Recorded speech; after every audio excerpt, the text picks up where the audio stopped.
I'm also just going to show you another complete conversion.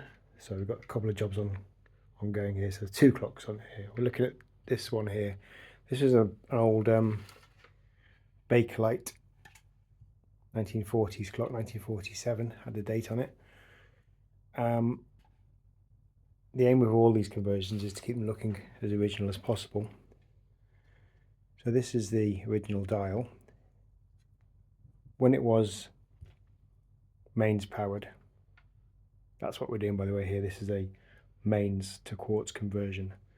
This little thing here, this little arrow would spin around. That's not going to do anything anymore. That's just going to look like that, just static, but it keeps your authenticity. So original dial, original hands, and they've been adapted to fit this square carriage clock movement. It's got a very thin spindle. So here's the case. There's a little tiny notch there which has to line up the 12 o'clock. We had to do some cutting inside the case to get this to fit. So that pops in there. And then we 3D printed this white spacer which sits there, and then carefully place the cleaned domed glass back on the top. Excuse me.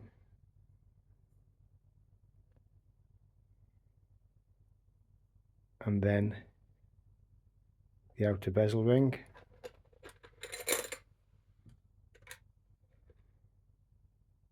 Try not to knock the phone camera here. Okay, and then that now gently screws back on. So there we've got a self-contained. I need to get that alignment right there. I'll do that. I'll do that in a second, but I think you can see the principle. Let's do it now.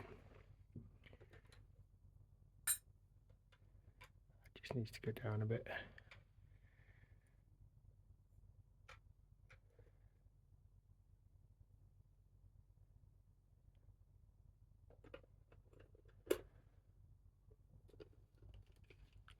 Gentle twist.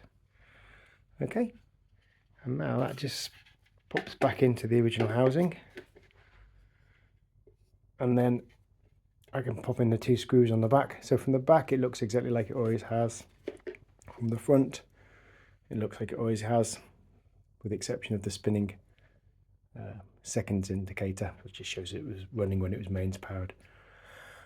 But now it's free of the mains cable and can be put anywhere you want, pride of place.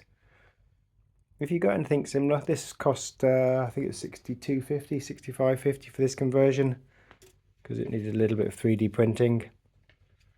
But the aim is always to keep them looking pretty much as best as possible, as they always have done.